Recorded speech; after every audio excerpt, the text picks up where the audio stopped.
Karen called the cops on my barbecue. Didn't know I was grilling for the fire department. It was supposed to be a perfect Saturday, the kind of warm, breezy day that practically begged for a backyard barbecue. The sun was out, the grass had just the right amount of bounce underfoot, and the smell of charcoal starting to heat up was already drawing smiles from my neighbors. For the past few years, I'd made it a tradition to host a summer cookout for the folks in our area who kept us safe. The fire department, EMTs, and even the local police. Nothing formal or fancy, just a way to show appreciation, cook some good food, and bring people together. Word had gotten around, and each year the turnout grew just a bit bigger. This year, I'd gone all in for the fire department. A few of the guys had helped my uncle last fall when his garage caught fire from a faulty space heater, and I hadn't forgotten how fast they moved or how calm they stayed. They didn't ask for thanks, but I was going to give it to them anyway, in the form of burgers, ribs, brisket, and enough sides to fill 3 folding tables. The morning had been all prep. I'd marinated meat the night before, cleaned the grill until it gleamed, and set up folding chairs across the lawn. My wife handled the coleslaw, potato salad, and drinks. Our 2 kids helped string up those little solar fairy lights in the trees. My daughter called them magic sparks.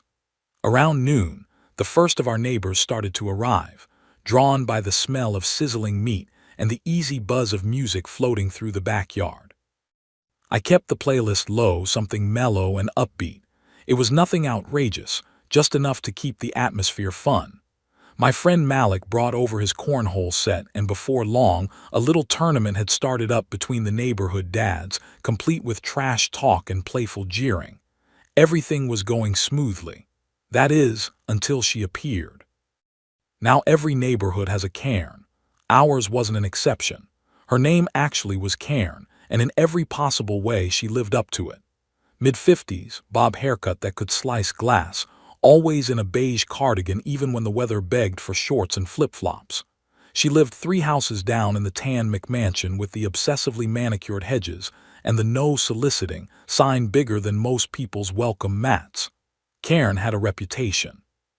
She once called animal control because my neighbor's golden retriever barked at a squirrel. Another time, she filed an anonymous HOA complaint about my holiday lights being excessively festive. Nobody liked dealing with her, but we all learned to tolerate her, the way you tolerate the buzzing of a single fly that somehow always finds its way indoors. I saw her the moment she came around the corner of her yard, phone in hand, jaw already clenched so tight you'd think someone had insulted her garden gnomes. I was at the grill flipping burgers, tongs in hand, when she marched over like she was storming the beaches of Normandy. Her voice came shrill and sharp, slicing through the pleasant hum of conversation like a blade. "Excuse me," she shouted, cutting off a group of teenagers playing cards by the picnic table. "This is entirely unacceptable." Conversations paused, heads turned. People looked confused, unsure whether to laugh or cringe. I knew immediately that she was about to start something. She pointed dramatically at the grill, then at the speaker near the back steps where soft Motown was playing. "This is a disturbance. The smoke is blowing right into my yard, and the noise," she sneered the word noise like it was radioactive, "is disturbing my peace. I demand you turn it all off immediately and shut this spectacle down." Her eyes darted around like she was expecting applause for her performance. No one clapped. I gently set the tongs down on the edge of the grill and wiped my hands on a towel, doing my best to stay calm. I didn't want a scene. I especially didn't want one in front of the kids or the firefighters who were just starting to trickle in. I smiled as politely as I could manage and said, "Karen, this is a private gathering on private property. We've hosted this every summer for 3 years now, and it's never been a problem. The music isn't loud, the smoke isn't even heading your way, it's drifting toward the empty lot behind us. You're welcome to a plate if you'd like." That last part, a lie. I had no intention of letting Karen anywhere near the food, but I said it anyway because my mother raised me to be polite, even to people who didn't deserve it. She scoffed, rolled her eyes so hard I thought they might get stuck, and shouted back, "A plate? Are you serious? You think bribing me with meat is going to stop me from calling the authorities? I know my rights, and this is a violation of noise and air quality codes.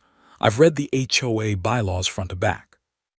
Of course she had. She probably had them laminated. People were starting to whisper, chuckling under their breath. One of the kids mockingly mimicked her tone behind her back, and a few teenagers snorted into their sodas. Karen noticed and turned even redder. "I warned you," she snapped. "You'll regret ignoring me. Just wait." Then she stormed off, clutching her phone like a sword. A few moments later, she was standing at the edge of her property, gesturing wildly and talking animatedly into the phone. I had no doubt who she was calling. I sighed and went back to the grill, pretending like nothing happened. The burgers weren't going to flip themselves, and besides, I had a pretty strong feeling that this wasn't going to go the way Karen thought it would. I glanced at the time. If she called the non-emergency line, it'd take the cops maybe 10 to 15 minutes to show up.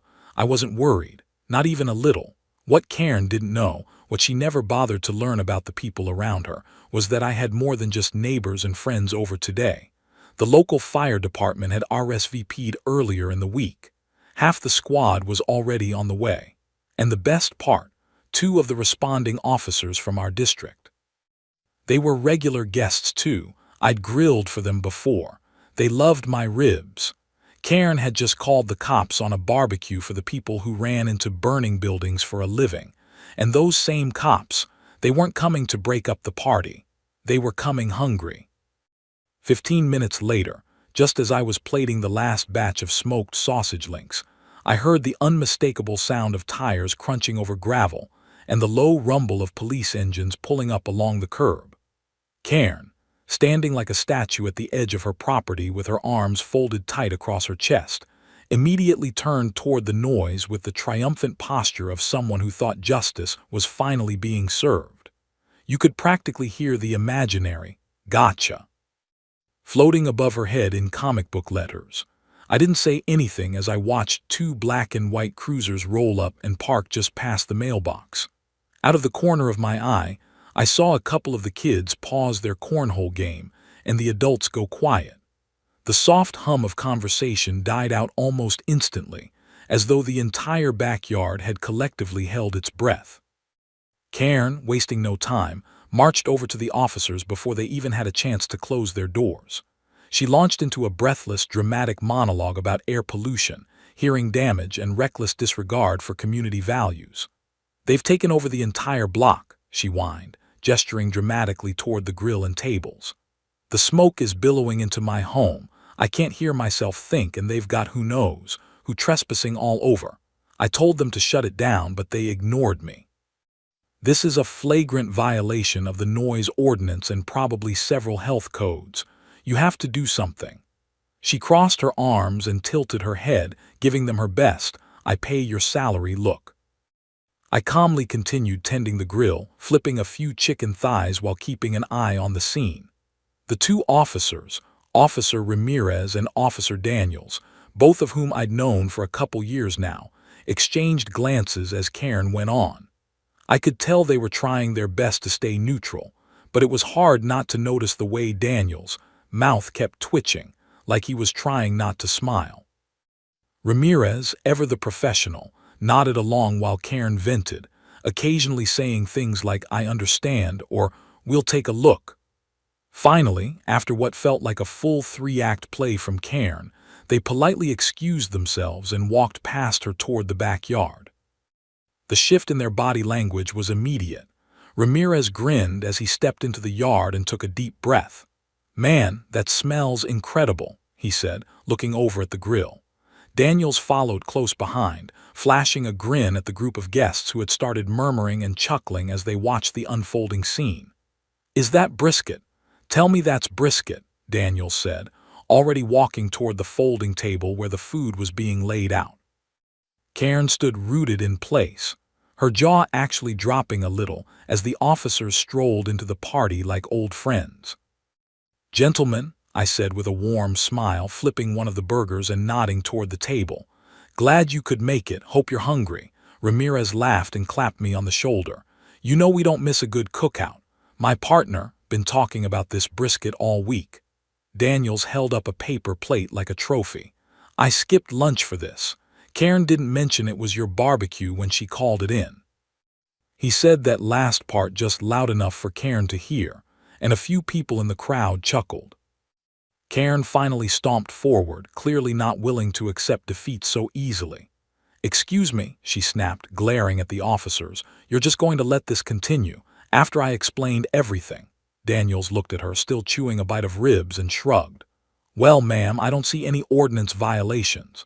Music within limits and the smoke's not bothering anyone except you, from what I can tell. Everything here looks like a peaceful private gathering. Also," he added with a wink, "the pulled pork is delicious." Karen blinked, obviously flustered. She opened her mouth like she was about to respond but couldn't seem to find the words. For someone so used to controlling situations with loud complaints and empty threats, it was probably the first time her self-righteous indignation had backfired this spectacularly, and in public, no less. The moment the officers made it clear they weren't shutting anything down, the crowd relaxed. People went back to their conversations, and the music was turned back up just a touch. I passed a few plates to the firefighters who had started arriving in uniform, some in their official trucks, others carpooling in off-duty gear. The party was truly underway now, with everyone buzzing about Karen's showdown like it was the halftime show of the neighborhood Super Bowl. Karen, red-faced and still trying to salvage some sense of dignity, muttered something about taking this higher and stomped off down the sidewalk. Someone behind me said, "Next time she might call the president," and the whole table burst into laughter. I handed Ramirez a cold soda and said, "Thanks for keeping things cool. Sorry she wasted your time." He waved it off. "Are you kidding? Best call we've had all week. You know how many noise complaints we get where people are actually screaming at each other? This is nothing. We get food and peace. We should be paying you." Daniels nodded in agreement, already piling coleslaw and baked beans onto his second plate. "Seriously, man, you've got to open a restaurant or something." Meanwhile, the kids resumed their games. Some of the teenagers were taking selfies with the firefighters, and the adults kept plates full and drinks flowing. The vibe was better than ever, probably because nothing brings a community together like watching a local tyrant get publicly humbled. A few people even clinked glasses in celebration when Karen's front door slammed shut across the street. The whole situation, ridiculous as it had started, had turned into the best possible advertisement for kindness, patience, and a killer barbecue recipe.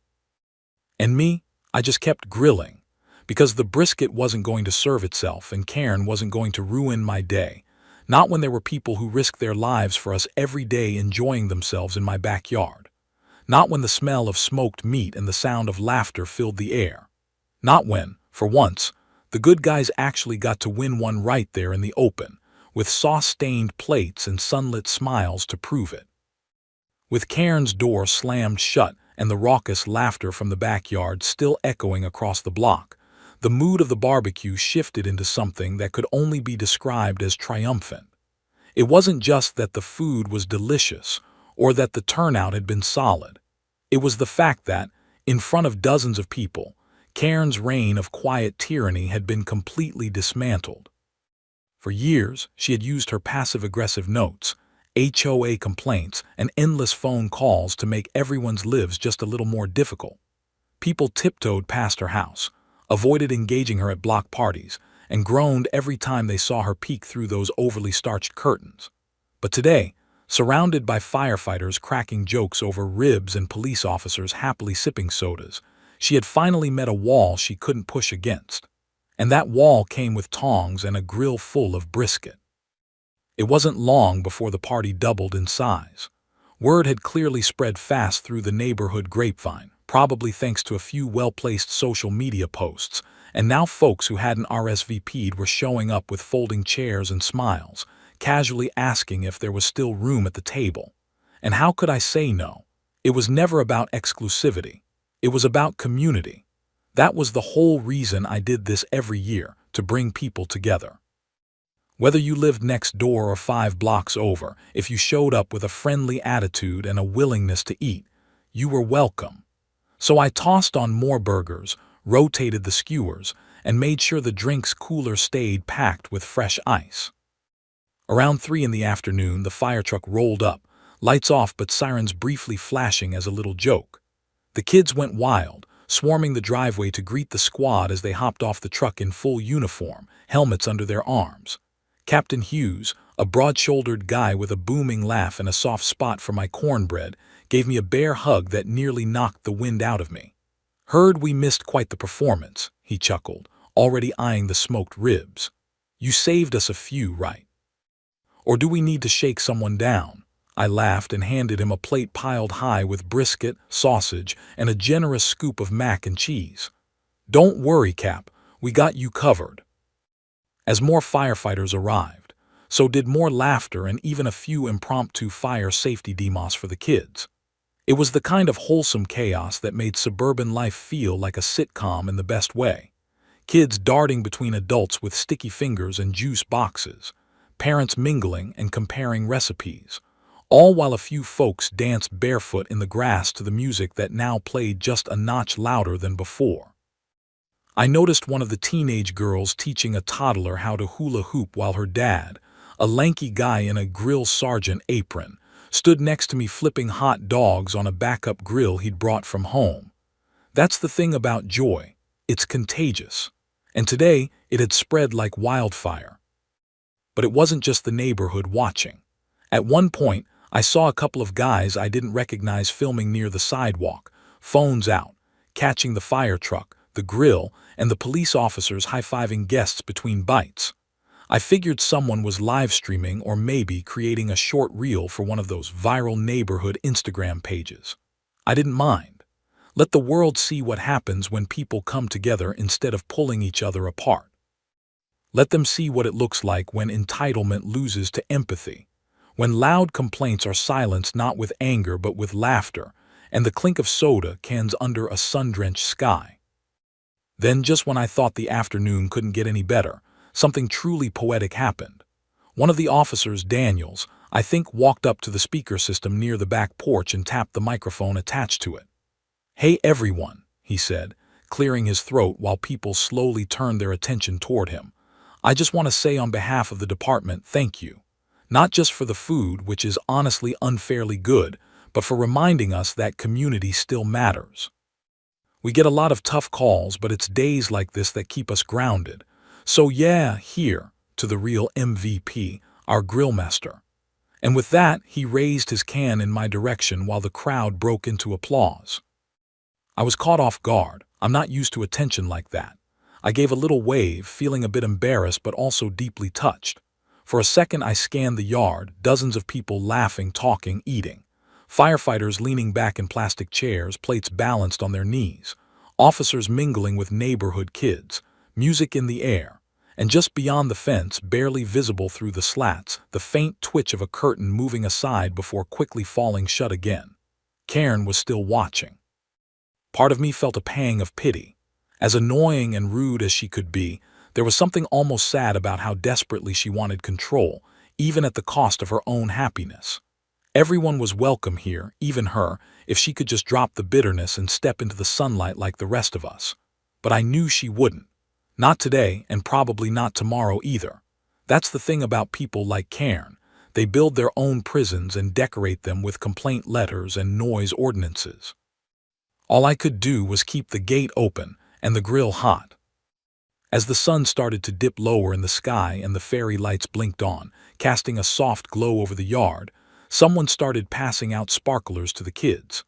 The backyard lit up with tiny trails of light and laughter, and in that golden moment everything just felt right. No more tension, no more drama, just the hum of a neighborhood fully alive, defiant in its joy. Karen had tried to bring thunderclouds, but all she'd done was make the sunshine feel even warmer by comparison. As the sun dipped below the tree line, and the golden light of early evening soaked the yard in a warm, amber glow, the energy of the barbecue shifted yet again, this time settling into that perfect, contented lull that only happens when bellies are full. Laughter has echoed for hours, and the day's chaos has turned into storytelling fodder. The fairy lights overhead twinkled like stars as dusk rolled in, and the smoky sweet aroma of meat and spice still lingered heavy in the air. Adults lounged deeper into their chairs, kids slowed their running to playful meanders, and the music, now a smooth blend of soft rock and soul classics, wrapped around the yard like a cozy blanket. The party, if you could even call it that anymore, had turned into something quieter and more meaningful, the kind of moment you don't plan for but always wish you could recreate. And then came the humiliation cairns, to be exact. It wasn't loud or flashy. There was no viral confrontation or shouting match caught on camera. It was something much more brutal in its subtlety. Collective, undeniable, effortless public rejection. Around 6:30 p.m., just as I was slicing the last few slabs of brisket for the folks who'd come back for seconds and thirds, I noticed the telltale creak of her front gate swinging open. I glanced up, instinctively wiping my hands on my apron, and there she was, Cairn, stepping out of her perfectly trimmed front yard like a storm cloud trying to re-enter a sky that had already cleared. She had changed clothes, now dressed in something a little more put together than her earlier ensemble, a pale blue blouse and slacks, as though she were preparing to attend a church potluck or a town hall meeting. But her face gave it away. The tightness in her jaw, the forced neutrality of her expression, the clipped way she walked toward the sidewalk. It was all camouflage for the hurricane still brewing inside her. She didn't march this time. She didn't yell or point or wave her phone around like a badge of self-appointed authority. No, she just stood there, not quite entering the yard but not entirely keeping her distance either, hovering near the edge like a vampire waiting to be invited in. I watched her eyes scan the tables, the chairs, the empty rib bones and half-drunk sodas, and finally the groups of people scattered across the lawn. She must have been counting heads. 40, maybe 50 people. Some of them her neighbors, others total strangers who had been welcomed with open arms. Kids she'd glared at for playing on her lawn. Adults she'd scolded for parking too close to her driveway. All of them now smiling, laughing, and entirely uninterested in her presence. It was Officer Daniels who spotted her first. He was sitting near the back steps, legs stretched out, chatting with one of the off-duty firefighters while polishing off a slice of pie. He gave a casual nod in her direction, then looked at me, raising an eyebrow. I shrugged, not entirely sure what she wanted. Maybe she had come to complain again, maybe to make some empty gesture at reconciliation, or maybe she simply couldn't stand the idea that a gathering of this size and warmth could happen just a few doors down without her stamp of approval. Whatever her reason, the moment she took one hesitant step forward onto the grass, all conversation in a 20-foot radius fell quiet. Not intentionally, not maliciously, just instinctively. People noticed her, registered the presence of tension, and turned their attention elsewhere, as if she were static interrupting an otherwise perfect signal. The silence didn't last long. One of the neighborhood moms, Denise, who had a biting wit and a sixth sense for awkward moments, looked directly at Cairn and smiled sweetly. "You finally decided to join us. We saved you a seat next to the good vibes and far away from the noise complaints." A few people chuckled, and a wave of stifled laughter rippled through the crowd. Cairn froze, lips parting like she wanted to speak, but nothing came out. She looked around, perhaps expecting someone, anyone, to jump in to defend her, to offer her the social cover she needed to pretend this was all just a misunderstanding. But no one did. A couple of the firefighters, mid-bite, glanced at her and gave the kind of half-smile you offer to someone you vaguely recognize but don't wish to engage. One of the teenagers, barely able to contain himself, whispered to a friend loud enough for others to hear, "Is she gonna ask for a hot dog now or just stand there like a statue?" More stifled laughter. Cairn, who had built her entire identity around being the enforcer of rules and self-appointed guardian of suburban etiquette, was now standing in front of the very community she tried to control, unwanted, unwelcome, and utterly out of place. She took a step back, blinked hard, and muttered something about needing to check the mail, then turned around stiffly and retreated the same way she came. The silence that followed lasted only seconds before it was replaced by full-blown laughter, the kind that comes not from cruelty but from collective relief. It was as if the neighborhood had finally expelled a splinter that had been festering for years, and now, all that was left was the joy of healing. The fire captain, watching the entire exchange from his spot at the food table, leaned toward me and said under his breath, "That woman just took a bigger L than I've ever seen in a house fire." I tried to stifle a laugh but failed miserably. The night rolled on without further interruption. Karen didn't come back. Her porch light remained off, her curtains tightly drawn, but the party didn't slow down. Someone brought out a Bluetooth speaker and started a dance line. One of the older neighbors started an impromptu trivia game about fire safety facts and offered the last slice of pie as a prize. And I just kept doing what I did best, making sure no one left hungry and that the fire in the grill never died. I had never seen my neighbors this happy, this united. And the best part was knowing that it had happened not in spite of Karen's interference, but because of it. Her overreach had backfired so spectacularly that it became the final push people needed to bond, not just over food, but over shared frustration turned into triumph. And as the moon climbed higher into the sky and laughter echoed long into the evening, I couldn't help but feel a quiet, unshakable sense of peace. By the time the last embers in the grill finally faded to a warm orange glow, and the scent of wood smoke hung faint and pleasant in the air like a memory refusing to leave, the party had settled into the gentle rhythm of closure. The sun had fully dipped below the horizon, casting the sky into a velvet navy draped with a soft scattering of stars. The yard, still buzzing with quiet conversation and the occasional burst of laughter, was bathed in the glow of solar fairy lights and tiki torches that flickered gently in the breeze. Plates lay empty, bellies were full, and the warmth among the neighbors now came from more than just the summer air. It radiated from shared stories, new friendships, and a powerful collective feeling that something in the community had shifted, like a knot had been untied, and a weight finally lifted from the shoulders of everyone who had long endured the tension of one difficult neighbor. Cleanup had begun in a slow, meandering way. No one was in a rush.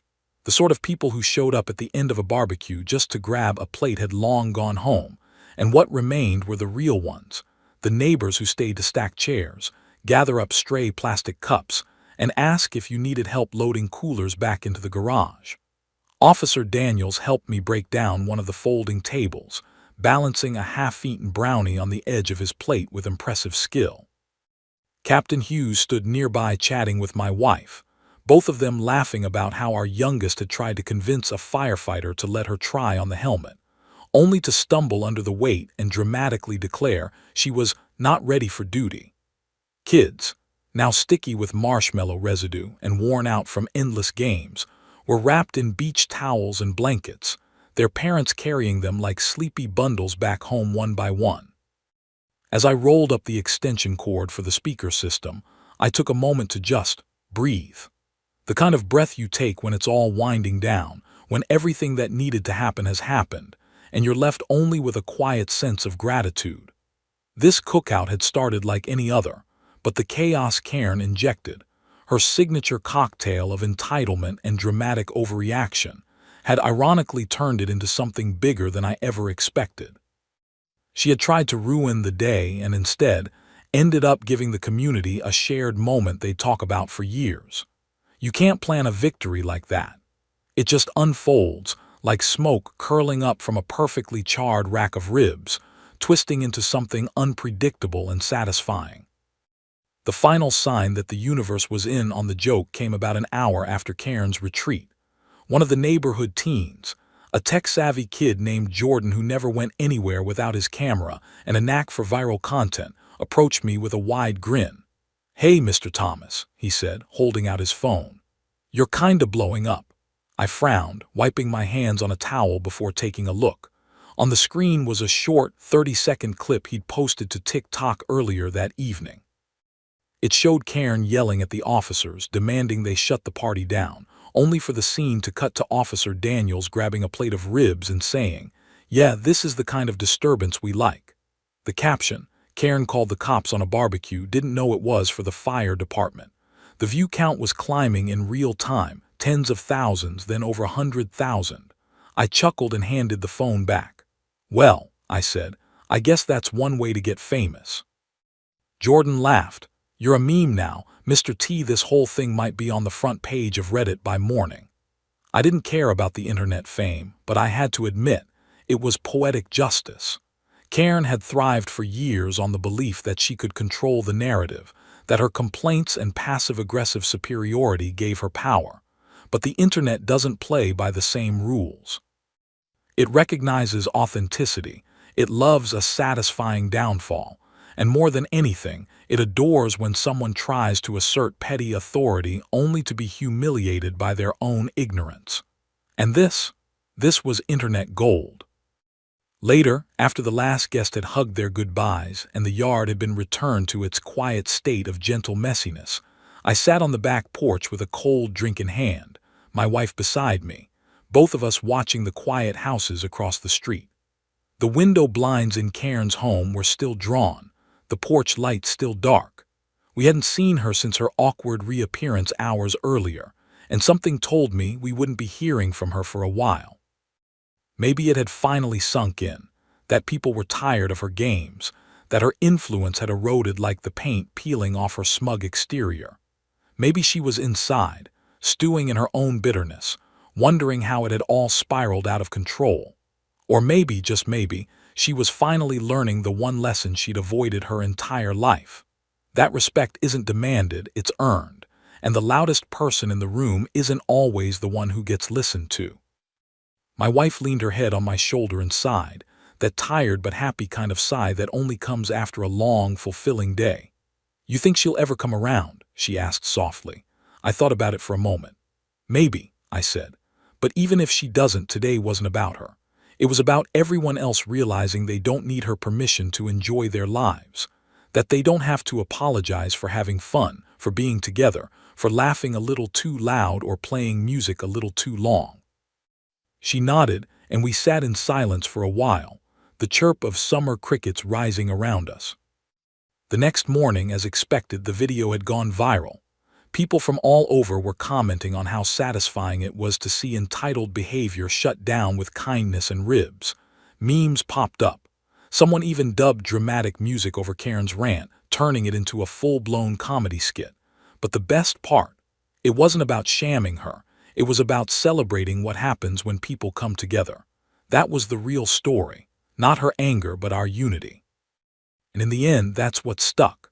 Long after the last hot dog wrapper had been picked up, long after the last ember had cooled, what remained was the feeling that this neighborhood had changed for the better.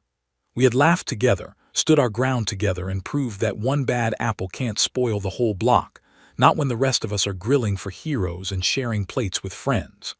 Karen tried to bring smoke, but all she did was draw attention to the fire, and in the end it only brought us closer.